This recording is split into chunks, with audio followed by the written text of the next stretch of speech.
अस्सलामु अलैकुम प्यारे दोस्तों, आज की इस वीडियो में बताएंगे कि एक टैक्सी कंपनी ने अपनी गाड़ियों पर खेत कैसे उगाए। इसलिए आपसे इल्तमास है कि इस वीडियो को आखिर तक जरूर देखिएगा।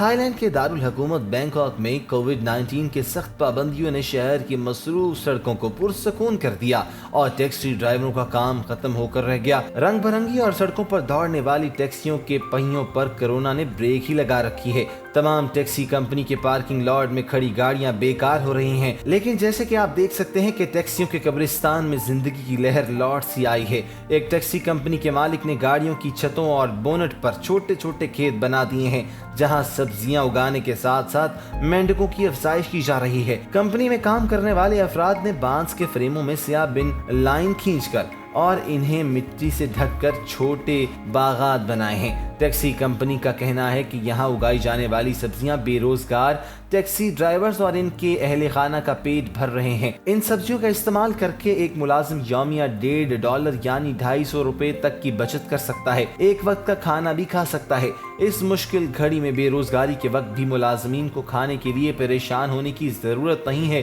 कंपनी के मालिक का कहना है कि छतों पर सब्जियां उगाने से टैक्सियों को नुकसान नहीं पहुंचेगा और इन गाड़ियों में से अक्सर गाड़ियां पहले ही खराब हो चुकी हैं, इंजन टूटे हुए हैं, इनसे अब कोई काम नहीं लिया जा सकता और इस मुश्किल घड़ी में अपने मुलाजमों का काम आना बहुत खुशकिस्मती है। बैंकॉक में टैक्सी की तिजारत आम तौर पर सियाहत पर बहुत ज्यादा इंहिसार करती है, लेकिन मुल्क में दाखिले पर सख्त पाबंदियों के बाद कारोबार ठप होकर रह गया है। दोस्तों, उम्मीद करते हैं कि आपको आज की वीडियो बेहद पसंद आई होगी। अगर आपके पास भी ऐसी कोई स्टोरी है या आपने भी अपने घर में कोई ऐसी चीज इस्तेमाल की है जो जाया जा रही थी, तो हमारे कमेंट सेक्शन में जरूर बताइएगा। दोस्तों, अगर आपने अभी तक हमारे चैनल TV 004 को सब्सक्राइब नहीं किया तो इसे सब्सक्राइब कर लीजिए, साथ ही बेल बटन को प्रेस कर दीजिए ताकि आने वाली हमारी तमाम वीडियोस की नोटिफिकेशंस आपको हर वक्त और बर वक्त मिलती रहें। अपना ख्याल रखिएगा। अल्लाह हाफिज़ नासिर।